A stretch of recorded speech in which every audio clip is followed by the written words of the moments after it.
Welcome to tonight's paranormal debate at the John O'Gorman Public House, Newcastle under Lyme, where we are joined by Stokehaunted and the Seekers. Enjoy the webcast version. Guys, we all have different opinions and views, and all I ask is that we show respect to each other, we listen to what everyone's got to say, and the most important thing is at the end of the night we all walk out as friends, okay? Because I'm sure you'll have different opinions to someone over there. Okay, well, I appreciate it might get heated, it might get a bit debatable. Is that such a word? I don't know. But again, as soon as you walk out the door, we all forget any heated arguments and all be friends, yeah? Everyone agree? Yeah. So yes, Paul? Yes, Paul. Thank you. So there's a Paul, my man. Okay, during the debate, all I ask is, again, can you raise your hand, wait for my confirmation before you start to make your point of view, and then this will hopefully eradicate any cross-talk, interruption, and gives everybody a good chance to put their point of view forward, okay? Yes, sir. You know me so well, don't you, Joy? Okay, now it's time for the floor debate to take place. Anybody got any subjects you'd like to cover first of all? If you haven't, I've got one pre-planned. Okay, now the first one, which is quite a touchy subject first of all, and it's about spirit contact techniques, which includes Ouija boards, dowsing, automatic handwriting. And as we know, most methods to contact spirits are done by using our hands. My question to the floor is, are we using our, what's the word, our subconsciousness to move that device, or is the spirit making us do it? I want to put that out to the floor now. Okay, if nobody's going to put their hand up, I will choose a victim. Volunteer, sorry, volunteer. I'm not looking. What makes you think there's a difference? This is a debate for you guys now. Oh, okay, do you want to put that to the floor then? well, we might all be collectively sharing one consciousness. Guys, a different point of view. Okay, yeah, go for it. I think a lot of it's about trust. You've got to trust the people that you're on the board with and know that it's spirit moving and not one person. As we've seen a lot of people pushing glasses and planchettes and whatnot. There are actually physical tests you can do to determine whether there's a person actually pushing or there is actually other forces acting on, for argument's sake, a planchette or a glass when you're the person you're using in that situation. In the case of things like automatic writing, it's a little more difficult to discern what the origin of, for argument's sake, the message is. So I don't know how you would draw the line on. I myself have demonstrated automatic writing on several investigations using the transmissions, but it's not the only thing I've done. So I'm not saying that. I was going to say. But I'm saying that there are so many methods out there that everybody uses. It's hard to find a uniform standard of what we consider acceptable and what we consider tangible or solid evidence. Can I just say, on the subconscious, I mean, people won't actually know because it's subconscious and they're actually doing it. So there might be something that they really, really want to come through.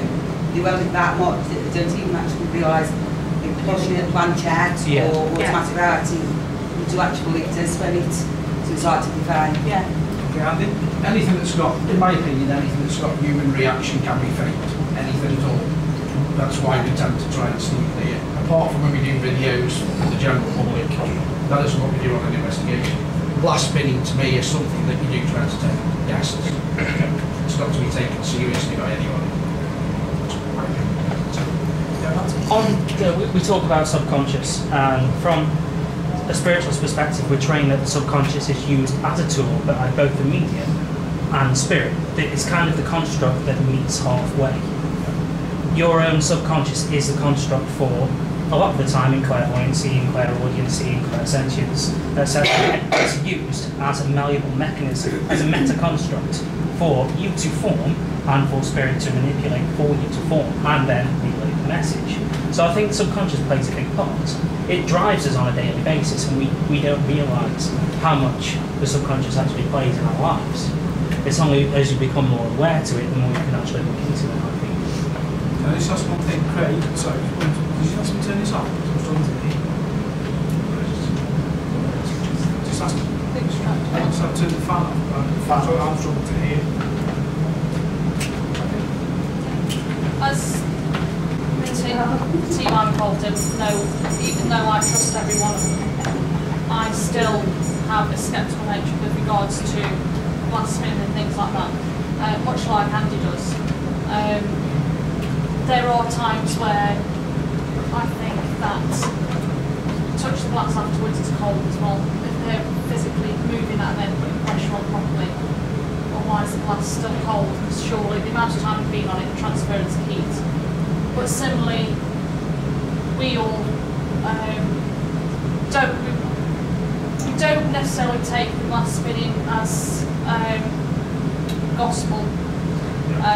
We do it, it is for entertainment purposes, and yes, we do get a bit of information through it. But when we have the general public involved, then invariably it's not in my write-up, because we trust each other, but we can't say that they're either, one of the team might have started something off, but as the public have got kind of excited, they're kind of like, and all over the place with it. So there's got to be a trust there, and I think where we've got the difference between the sceptical and obviously the mediums and sensitives. So I can't definitely say one way or another, but I'd like to say that I'm more swayed towards there being human influence over. See, I've actually, with the public, asked the question. I was actually on the planchette and moved away, and then actually asked the question, even when the member of the team, something very random that only I would know, or people very, very close to me would know. Nobody, even you wouldn't know, Jill wouldn't know, Craig and Joan doesn't know. And it's actually spelled it out. And it's a very unusual word that it's spelled. We do document everything as it is done. And if it can be verified, then it is used. If on the Let's just say it's one way of doing it, to find a question that they answered, because it was a question that I asked, and it's actually, I think it was recorded as they did it. Now, you would have to ring a member of my family and ask a specific question to get that answer. Nobody in the whole building would have known it. So by that, you know it's not people pushing it. And I wasn't actually on it, so. So I finished that. I have to agree as well with you. It was before I was in the group, but I was actually on a paid investigation as a general public. I was on, I think it was a Ouija board at the time, and was a bit freaked out. And just to prove that, because nobody knew in the room anything about I got spirit at home, I came off doing exactly the same, and that's because obviously it was communicating with me. Asked certain questions that only I knew, but I wasn't physically on the glass. And the information was coming through, and then I actually could verify it because I got information at home that's been filed through the archives. So I have to agree with you there. It's not always a really good way of testing it. Just page first, Dave. Mine was more a comment when you were getting about the Ouija boards and asking specific questions. I've only ever experienced this once. But that was with a friend of Nick's. We went for 9 hours straight, and what he taught me, I've never seen it repeated, but I loved it. But what they basically did was, there was 5 people on the Ouija board, all touching the planchette, turned away. There was 2 people not on the board, watching. One of those people that wasn't touching was asking the questions. Another person was writing. That actually a good idea, then. Do you know what? Try that blindfolded. Yeah, so I was going to Yeah. blew me away, that We've did. done sensory deprivation. Yeah, we have done that, yeah. Take someone's eyesight away and take another person's hearing away. Fantastic, yeah. Yeah, we've done that. And the person writing is one not involved. Yeah. Awesome. I think I think what it boils down to when we say that the information that we were given is intimate, as mediums, what we are trained to do is the accuracy and the validity of our information is solely dependent on whether that information is intimate enough, whether the information is solid enough that it can be referenced, and that's as far as solid as it can get that we have to deliver. There's nothing beyond that is tangible for mediums. But what we're going back to saying with the subconscious is, if you do deprive somebody's senses away, and you do get the valid answers from a divination experiment such as, I don't know, Ouija or glass divination or planchette, then it's kind of an affirmation that the subconscious is the transmitter between the two parties. And as well, I think, like, especially sensitive mediums, we're coming through with information, and obviously the skeptics have only got our word that the information we're delivering is what we're getting given or we're experiencing, or so when we can come up with tangible evidence that can be verified and rectified, like we had on one particular investigation that Claire had to do a lot of delving, but she found the information. We've got right down to a burial plot. We've got a burial plot and everything.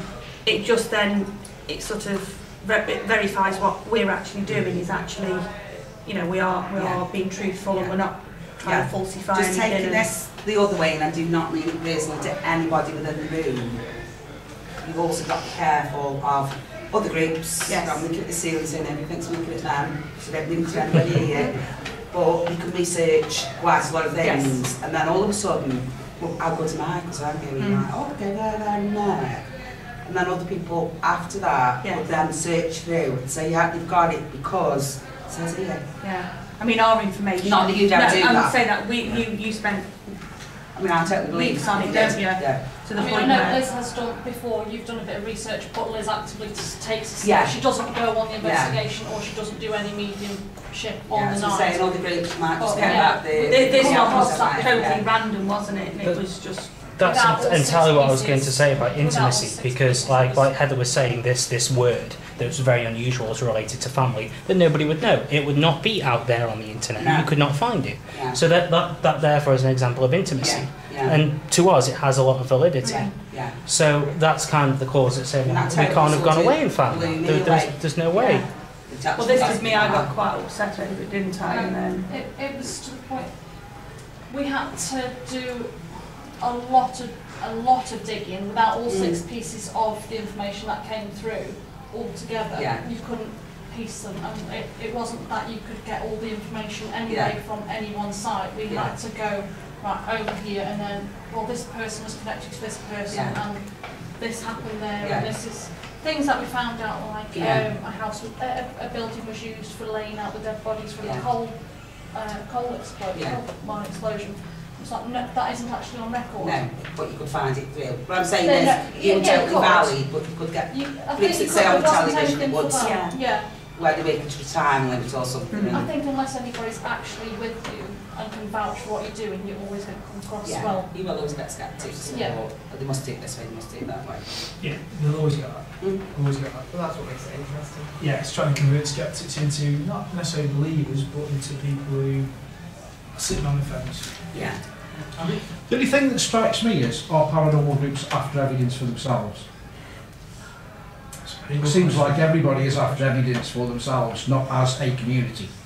I think you're quite right. Me personally, I think a lot of people have got unanswered questions, and you're absolutely right. And everyone's got a question, and therefore they're trying to find the answers in an afterlife. Would that relate to the difference in opinion, though, of your team?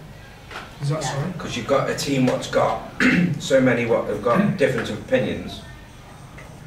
Is it better to actually go and actually look for yourself than trying to help them in a way? Because of their opinion, you may take something small to believe. In my case, it takes something big to believe. I agree, but I think in this one, you first go and do it, everyone's going to do it for a selfish purpose, and that's to find the answer for themselves, and there's an afterlife. and I think the more that you say, see, sense, feel, you want to go that one extra, you want to see something else. So you're always pushing yourself. Yeah. So that's why you keep in your team, because you want to strive to find I out. say to some people that is absolutely fantastic. When you've heard that several times, you want to. You want a full apparition to walk through the door. The only other thing about getting back to my previous question, the thing that I always find is, are you looking for Uncle John down the road who's got one leg? Are you looking for that confirmation? Or I thought everyone who's a paranormal investigator is looking for proof of life after death. So do we really care that Uncle John's only got one leg? Aren't we trying to get them to perform of some kind, way, shape or form? Show themselves, do something? Or are we going to do too many Ouija boards and too much show, for the want of a better phrase? Aren't we all looking for catch that ghost? And have that fame that goes with it? Because whether people like it or not, fame will go with it if you catch one. I think it all depends on what we decide is valid as a paranormal investigator, as evidence. To one person, a K2 flashing could be a ghost, right? But then we could say, oh, there's a phone mast down the road. Yeah. So, but then somebody will say, oh, you're just saying that, right? And it's all about how we treat the evidence. If we have a set of scientific evidence that shows what's anomalous, one of the things I learned as an investigator, mediumship aside, is that you have to disprove everything else before you can emphatically say that it's anomalous. So it's very hard having to wade through a dozen EMF meter readings, some stuff going on your EVP recorder, a light anomaly on camera. You have to consult a photography expert, you have to consult an audio expert, you have to consult somebody who has an incredible amount of knowledge in energetic physics, in metaphysics possibly, according to the information delivered as a medium. There's a whole pool of expertise that's required before you can even consider saying this is proof of life after death. Because people out there will want that much evidence, they will want that much proof. I, as a medium, can deliver some very intimate information, and people say, well, thank you, you've kind of proved it for me. That's great. But I always want more. I believe, but I always try to respect everything else to try and give more validity to it. I don't know what everybody else's perspective is on that, but I think if everybody was as open to that, we would have a lot better community paranormal. I think it all comes with experience as well. I think the more you do, again, as we said, if you've not got it, the more you want. So I think that'll just be ongoing. I just never think unless you get the direct proof. Again, going back to what Andy said, I think that's why, you have to do it for yourself. If you do it as a team, everybody may have higher expectations than you do, so... I mean, I also think some people don't want to know. They think they do, but they'll always make an excuse. Some people misunderstand the difference between paranormal activity and spirit activity. Paranormal just means you can't explain it at that time. But some people will go, you can have full apparition in this room now, and some of us will go, yeah, that's a ghost, and some of us will go, no, I'm not having that. And I think some people are actually frightened to go, yeah, okay, there is an afterlife. You know, we're all looking for it, because I know for me, I think personally, I think I'd cat myself. Because there is actually an afterlife. Even though I'm looking for it, I think I'd cat it. I suppose it all depends on what you term as afterlife as well. Because afterlife, you're in the ground. That's an afterlife. But it's not proof that your consciousness or your essence, whatever you want to call it, lives on. But it's still an afterlife. There's a lot of viewpoints about what the afterlife is. And nobody seems to address what various opinions there are about the afterlife before trying to find evidence of it. I think one of the other dangers we face as investigators as well is ignorance. We're always open to ridicule. The Ghostbusters kind of thing. We've been so many places. It's hilarious. But tell me what that was. It's all right. And I've been in a situation before where I've delivered evidence in an investigation capacity for the place that we're investigating or whatever, and then somebody has decided that I haven't delivered the message that they wanted personally, so I'm fake. If you're a good medium, you should be able to know that's not how it works. A lot of people think you can just go out and telephone out and go, right, I'm going to get in touch with Elvis tonight, They think that's saying, all right, yeah, your granddad Joe's coming through and he died 10 years ago and he's saying, you know, he's happy and da da da da da. Because they don't get it, and it's what they want. Sorry, Dave, sorry. No, I think Miles can't really. I think we all do want that evidence, but because of, you know, even though we're in the paranormal field and we're trying to get it, 99% of the times out there we're not going to get it. So divination or other forms of mediumistic tenets of whatever are the only things that are entertaining when we're bringing guests. And I don't want to be controversial there, but that's the only thing that's going to keep people, like Matt's just said, you know, some people, they want to hear from their Uncle Joe and that. And they can want it too much, yeah. Yeah. No, I understand. Now, you know, it's almost like, okay, I want you to sit, if let's say the paranormal group was purely scientific, set up the microphones, set up the cameras, right there, we're going to do a 12-hour vigil. I want to sell 50 tickets. Just sat there watching the cam, you know. We all want that because that we were in the hope that we're going to get this evidence, but the problem is they're not going to be entertaining as guests. Yeah, it is dependent on who you're doing the And this is a problem because if you've got guests. You don't want to take the piss out Not of that you're going to corrupt things, but I think the general public as well, we're not speaking ill of any general public, but they've got this preconceived idea. They want to go and they want to go home the next day and say to their friends and family, oh God, I saw a glass fly across the table on its own, or I saw the whole room light up, or if they go away and they've not seen nothing, they go, load of bloody rubbish, spent £35 and got nothing. But if somebody went the same time, say every 2 months at the same place, the same things happen every time. That's it. Even if not in the same order, you won't go there because this happens, this happens, this happens. It's got to be fake then. Yeah, that's it. Or there's some very warring spirits out there that just want to keep doing the same thing. Andy? There's one thing, excuse me, one thing when we had the original community thing that, we won't go there. Why don't paranormal groups, everybody says that they want paranormal groups to work hand in hand. At the moment, the years we've been doing it, everybody watches everybody else. You're a liar if you say you don't. You always keep what's going on. on everybody else that's going on. Yeah. Why doesn't anybody come out with any new ideas? Because everybody nicks stuff off taps, paranormal investigation, TV shows, no one's bringing anything different. We're all basically pissing in the same pot, but we're not putting anything in. We need more tests, and that's what we keep trying to do. Doesn't matter how stupid it is or how much you're going to get ridiculed for it. Try it. If you want to use a strobe light in the middle of the room and have a bit of a disco, try it. But if someone tries something, why don't you share it with everybody else? Because I could give you, for example, this is what we do, and you think, well, I don't agree with that, but I can adapt it my way. We're not learning off each other. We're all, whether we think we're friends or not, we all work our own different ways. Should we work in different ways? A policeman who works in Bentley doesn't do any different a job than if he's in Tunstall. They all work together, so why aren't we all working together? The unfortunate thing is, a lot of people are full of egos, and everyone's to be better than... It is, because there's no concrete proof yet. It isn't. People always said to us, oh, you've got loads of kit and this, that, but kit doesn't make an investigator. The best bit of kit you bought with eyes and ears. This. But the difficulty you've got with that is media plays a hell of a big part in these kind of things. People see a scaled down version, and we do it, but it's because we try and kind of encapsulate what's happened over 12 hours. They might get 15 minutes. They don't see, and if we ever speak to anybody, I will say it's just a lot of sitting around in the dark doing nothing. But when you look at things like, we'll go with the most haunted situation. That Most Haunted is a programme that's not a lot ago anymore. Okay.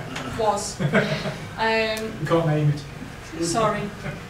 But yeah, we know the type of programmes I'm on about anyway.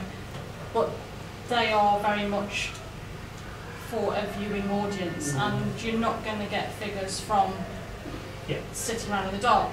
So when people come to us, they expect it to be all bells and whistles, and it's just not going to happen. So I think being open and honest with whoever we're going to, as I say, you might not get a lot at all. It's not all that exciting. You just sit there, and I think it's being able to take that on board and know that you're going to be in for a long haul if you're doing an all-nighter. That's why we've always shown clear of the Toad spoke to yourself and Craig, paranormal events teams, because this is just my attitude, and this might upset a lot of people now, but why should people go and pay to go on an investigation? If you're interested, join a group. Because you guys will admit yourselves, we've had discussions about this now. When you go with 50 other people and you've paid your £35, that's not a paranormal investigation, that's a ghost walk. It's night entertainment. Yeah. Now, I'm not knocking anyone that does that, because you guys do a very good job of it. But you come away thinking you've had a paranormal experience. No, they haven't. They've not had a paranormal experience at all. They haven't even touched the surface. Go with the group, join a group, and do it properly. If you're interested, join a group. Now, you're feeling probably as well, they come with us on an event, they enjoy it, and then they go looking for groups. I don't exactly know how that boundary works, but if they keep going to event companies, they're not going to get what they're looking for. I'm not knocking anything that you guys do, you're introducing people into it. But if they also supposedly want to know an answer for a reason, an events team is not something you should be looking at. You should be looking at a team. Ideally, it's whether they're going for the cheap thrill or whether they're actually serious. Yeah, the other one's a good night out for shits and giggles, Yeah. or do you want to do it for their own ends? Sorry. Whatever. I was in the same boat, to be fair. I had been on a couple of paid investigations. Just wasn't for me. Didn't like nothing against you guys. But then because I was obviously hearing things and feeling a lot of things that I couldn't explain, that's why I tried to join a group to find those answers. The only thing I can actually say is I would say a good 80% of the people who come along are new and probably never ever been on one before. So to make that mark, to actually jump from one stage to actually a group, I think for themselves they've got to be sure they've got something either to offer, or they're not going to go in blindsided and feel silly. The comfortable as well, because they're cocooned in a situation where they know that they've got people it's that are under going to a look bit after more them. organisation. That's it. They're going to have people there that if anything untoward does happen, there's people there that can help them It's out. like when you go to the gym with a personal trainer, isn't it? You start off with a personal trainer, when you get confident, then you do branch off on your own. So I'm not knocking any events teams, No, all I'm saying that, is... but also from the event point of view, if you want a good venue, Yeah. Unfortunately, down. doing what these guys are doing is the only way now people like us can get in venues, because when we used to go anywhere, they would pay you to go. Now you pay them to go, and it's a joke. I feel that's mainly due to TV and media, and I know you can't name it, so you can edit this out, but what we call the curse of most haunted. I found years and years ago, I was with a different group, and I left paranormal investigation for a while after I finished with those guys. But it was a case of like wherever you wanted to go, a couple of years before, it was free, right? And then they would charge you 500 quid a night, 600 quid a night, 700 quid a night as a group. It's a big ricochet what's actually gone down the ladder. I don't think it actually started with, I think the events companies, what they've actually done, because there was many before us, and basically they followed a trend what the buildings were doing. No, of course. So they were offering it out. That's why I'm not on about events companies now. I'm actually on about the buildings.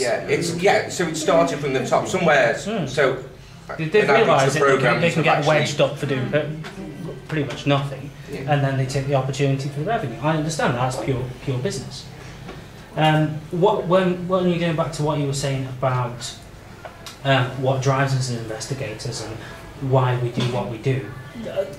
I do feel that events teams are for entertainment. There is an element of investigation there, and people go on to investigations with events teams to see what it's about, and they pay for the privilege, and that's great, because they're getting what they want.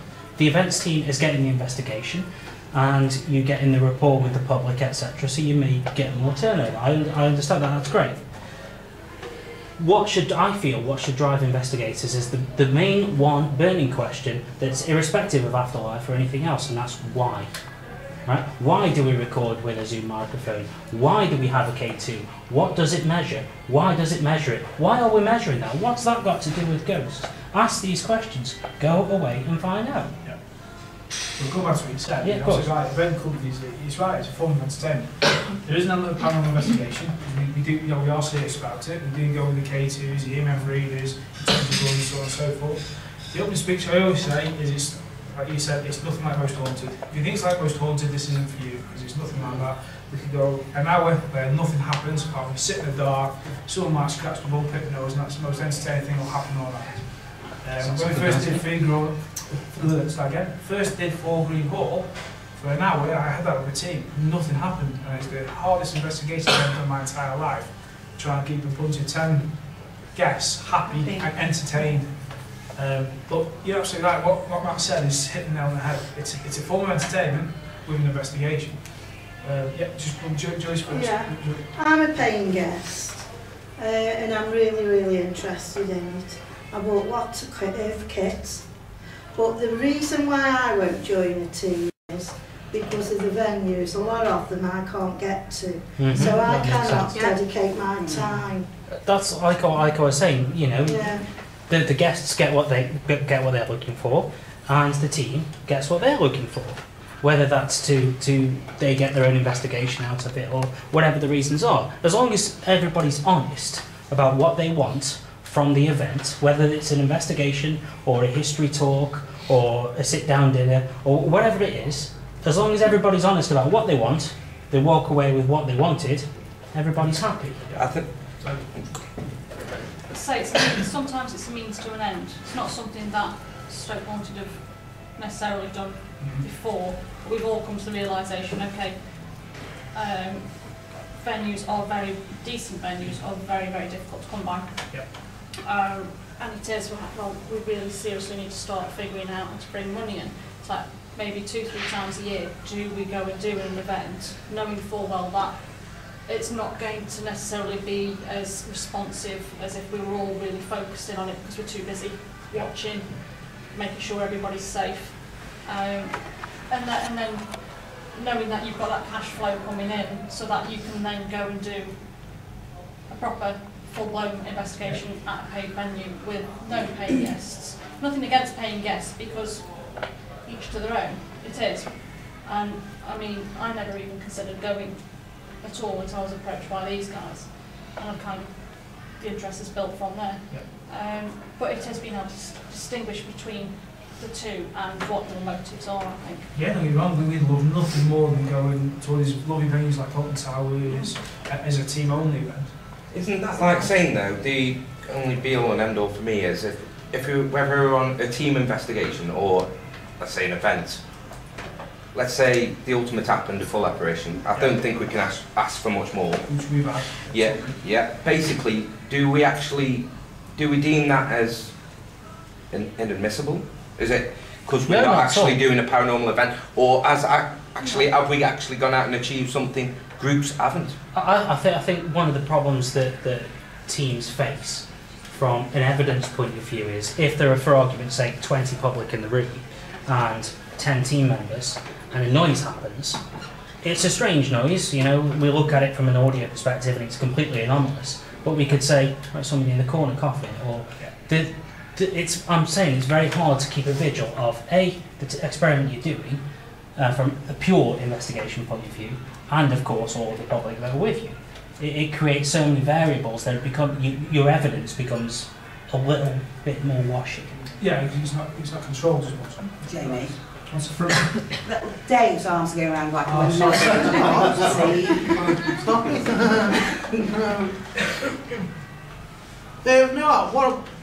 Just a few questions ago, I was just on about when we were on about, okay, you've got an events group that have made money. Let's be honest now. You get a big event, you get into a good venue, they get paying guests and they're making money. Now, despite what happened with the previous alliance, I like that it's come back again, because in respect to what people have thought, I thought the idea of bringing these teams together was a good idea. Even the other guys that are no longer talking on that. Now, when we've had these events that have brought money in, yeah, okay, they've now made money. But now we've got these other events, and we're able to get in touch with you guys and whoever, get together, and then use that money to pay for next events. So okay, you've got a loss and you've got a gain, and the two come together. No, I agree with you entirely. I love that. You know, these Yeah. guys have allowed me to go to these places. No, of course. I haven't been able to together go to. It makes perfect sense. And then you can achieve, as a unity, what you're hoping to achieve. So a means to an end, I wouldn't have a problem with, I'm sure everybody else wouldn't, as long as we're honest about it. And I think that's what a problem with between groups and everything else in the past has arisen, because people haven't been entirely honest. Like I said at the Alliance meetings, because somebody said the thing that an element of competition is healthy. The only thing that I think investigators should be competitive about is how refined their investigative methods are and why, the questions they ask and what they consider to be tangible evidence. If you are that pure in your refinement, then that's a thing to aspire to, and it is quite competitive. The only other competition element with events teams, etc., and this is no critique to anybody here, is of course you're a business. You have a profit margin. And business with any kind of profit margin is competitive in every kind of market. That's the way the economy works. We understand that. But the problem is, there's some people out there that aren't honest about it. So, there we go. That's like the what's it though, isn't it? It's only just answering there so we don't go straight off. No, of course, yeah. I've actually done this. I've been in groups. I've done it for 17 years. I've actually, to be fair, I've been in quite a few groups. It was just a stage forward for me to be able to take something I enjoy and actually build on it. So, fair enough. It's like unity. The original question you asked, why can't people just generally get along? And now there's that fine line between people who do it for fun, people who do it for an hobby, people who are doing it for addiction, and people who do it for profit. Now, the reason why they can't come is because of them four things all differ in a way. And they just bounce. And then in there, as we mentioned earlier on, there's egos, there's people who want to be something they're not. It's, no. It is at its core a lack of honesty about why they're doing what they do. I'll always have opinions on groups, because people work different. Whether I say that's the right way of doing it or wrong way, to be fair, it's not my business to say that, but I just think generally, I like the idea of all groups. In my opinion, I'd like everybody to get along, and exactly what you said, share ideas, think what do we do next, because as it happens at the minute, I think we're all just going round in circles. So no, of course. We're all trying same methods, and I think somebody's scared to actually walk forward and say, right, this is what I've got, I want to share it with you all. And I think we have embraced different teams before now, and personally said, right, okay, we're supposed to be working side by side. We still operating as two different teams, working side by side, and we have took them under our wing and sort of said, right, we have these venues. It might not be, you know, Walton Towers or something like that, which we'd all like to get to, but it's a start. And they're like, yeah, well, you give us one, we'll give you one. And it's kind of supposed to be like that, and yet you never get anything in return. They're quite happy to take, but they'll never give anything back. And we've kind of been stung like that. I think this is why people end up not uniting, because they're worried of this fact. I think they generally don't want to be walked over. I think we've all learned a lesson in some way, shape or form. Oh no, of course. Sorry. Answering your question previously, is what we find when we've got 50 people, is it valid? Yes. We tend to find when we're having a laugh and a giggle on break, that's when most activity happens. There's more atmosphere there. So it's more valid as long as you've got it on camera or you've actually captured it in some way, shape or form. Yeah, it's just as valid as anybody else's. And getting back to honesty, it came to my attention like it's come to everybody else's attention. And I'll use myself as an example. This is being honest. Why is stokehaunted suddenly all like sniffing around people like PE and stuff? The only one go with PE so we can get free venues. Yes, we do, but I'm being honest about it. We'll go with anybody that has a venue, but we're prepared to share. No, totally agree. That's what we've always said. I think you stay up front, no matter what it is, stay up front all the way. You scratch my back sort of thing, and I'll scratch you. That's how it should be. It's a knock-on effect. You give us a venue. And that's just not in the paranormal world, I think that's in general in life. We all should be in that same boat. I hate this. Oh, I'm going to go with them, screw all their venues out of them, and then never speak to them again, because it's happened that many times. But when you come on PE events, you're still offering your expertise, so I totally agree with it. You know, everybody in this room has got some kind of expertise, I'm sure. All the mediums work different. All the, you know, like Andy works different from one of the other camera techs. So surely, by combining everybody's experience and expertise, you know, you work different than Matt and me do, and obviously, you know, Lisa, but it just, you know, we're there, we can help Craig you know, on his events if obviously that's what he wants. Yeah. And it just, you know. Yeah, because I don't think anybody should say I'm better than anybody No, else. that's it. No. Everybody No. works different. Everybody does things different. Can I just, there's two more, we'll call it wrap for the first one, we've been 35 minutes now, Lisa. Yeah, I was to say is the Seekers started out as just a group, and when we joined together with PE, it's because we go and help out on their events. Mm-hmm. You know, it is definitely a case of you scratch my back, I'll scratch your back. It is all about It's help. where we could get our locations, whether it be at a cost price, whether it be free, which is even better, you know, but everybody's got to start somewhere, and it's... Well, yeah. And unless Yeah, you've got done other brilliantly. teams that are willing to, I'm not saying help you, but help Oh, each just- other, you absolutely. can never get above where you No, are. no, you can't, and we've Without been very help from everybody fortunate else. with PE. Yeah. My feeling is, to summarise, is that you have to have trust with the people you're working with. Most people trust instantly their own group, right? As soon as you start to trust another group, trust comes from the word truth. In terms of language, in ancient terms, trust, truth, they're the same word. One's an evolution of the other. And it became an action to trust from truth. If people are honest, that's fine. But then when you find out people are dishonest, then that's where the line It's blurs. unfortunate because it makes everybody else look bad as well. No, of course, yeah. Because it throws into doubt everything. Absolutely. Because people go, well, she talks to him and she talks to her and they must all be doing the same thing. Yeah. And then people believe their own bullshit about what's actually not happening. And then lies emerge. Yeah, that's very, very true, isn't it? Okay, so we've got that closed, one more, Andy. Why we're in this community or unity, whatever it is, that we're all trying to bring together. You obviously everyone's looking at you guys because you get the venues. When you're taking the people around, and you've even said yourself, we would love to do an investigation, but we can't because we've got to get the paying public in to do it. Why not once a month or quarterly? Have teams only, no public. Everybody splits off like we did on Saturday. To be Everybody fair, splits that's what off we kind of decided and to does do their own little on the thing Saturday. and get together right at the end and do a communal thing. But everybody gets to do a good venue at a good price. And the thing that probably spoils it for you guys is the people that just come and want ridicule. You're not going to get people ridiculing you on the night. Yeah. And the venue is being paid and you're making a living from it, which is fine by everybody in this room, I think. I think, yeah, you're absolutely right. Because basically, what we did on Saturday night is we had a few guests booked on, and I decided I'm going to close up with I like the idea of there's 3 teams there, that all 3 teams go in and have the crack. I think that's how it should be, to be And honest. you can see how each Wherever other works possible. and help each other with ideas. We've all got a platform we can lay for somebody. I think that's what it is. And again, if we all believe we know each all, then we wouldn't need other teams. Just for say we're sitting here today, we obviously want to have something from each other, even if it's just I opinion. think one thing as well, we can all learn from each other. Yeah, as well. Exactly. So it's been big enough to actually say, right, I might not know it all. You'll learn a lot more about each You might other be as able to well. take something from one team and they'll be able to take something from you. And it's about evolving, and without doing that, you're going to be stuck on the same level all the time. If you were the best at what you did, you'd have the proof. Well, Well, we yeah. didn't, me and Andy didn't even meet with anything necessarily to do with paranormal. It was kind of, I was doing a charity gig somewhere. I said, oh, you were my uncle's best man. You know, and he said to come to you because you might be able to put something towards the charity and sell some tickets. And that's how we met. And we've always been brutally honest to the point where we fall out.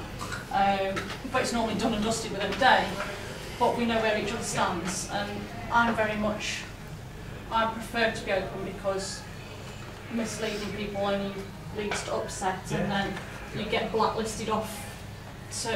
And even if you leave the group and go with somebody else, that group's still left with that association that you've left behind. Of course. Just quickly, what I think I had the nail on the head there by saying, like, you have to embrace what you don't know. I mean, what strikes me as the most hilarious thing in the paranormal field is that there's people out there that want to investigate the unknown, right? But they're scared to go away and look at what a piece of equipment does. They're scared of the words that are on the page, or they're scared to write something down. Scared to ask.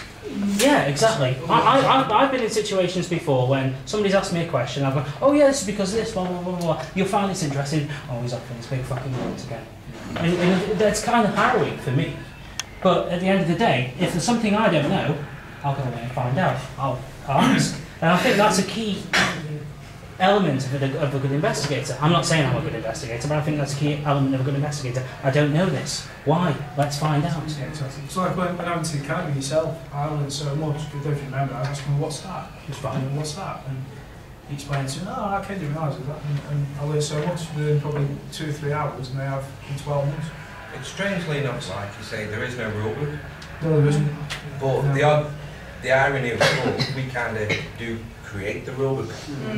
And so, in the future, people are either going to be looking at us, or hopefully we've got something they learn from, and so I think that's how it should go. So you're not there to please anybody but your own team, Yeah. essentially. If you decide to work hand in hand with somebody else, then you're working to please both teams. Yeah. But at the end of the day, what you're doing is for yourselves. And, you know, somebody could say, oh, that's just a pile of rubbish, you know, you don't know what they're on about. Well, if you're happy doing it, then do it. Well, it's just having events, because I'll turn to any guest, and Jill will say, yes, Jill, you know, let's look at you. What do you want to do? I don't know. So, great, get to do what I want to do. Fantastic. Come on then, let's go and do this. It's brilliant, because do what I want to do then. One thing we won't do though as a team is we'll never start doing the experiments. Never do that. So if that glass does start moving, people will say, you're faking it, you're rigging it. So until we've got the trust, that's when any of my team members are allowed to then join in the experiments. Yeah, we very rarely, I don't think we've ever started without calling out. So if we've got guests, not paying guests, but we've had guests come along, we kind of essentially are able to judge, pretty good judge of character, and I can sort of say, right, so I stand back from a team because I'm recording what they do. So I'm sort of quite, X is he, just been pulling somebody's hair. We've had that before now, haven't we? Yeah. Did you just pull my hair? No. And they don't repeat it. And you get a judge for who's the troublemakers and who isn't. And it is, you've just got to build up how things work. It's normally a calling out, but it works hand in hand. You're getting a little bit of activity, hopefully. You're also getting the time to see if you're doing sensible. Right, we'll cut that closing. We'll have a refreshment break, so you can go to the toilet, take your drugs, have a drink,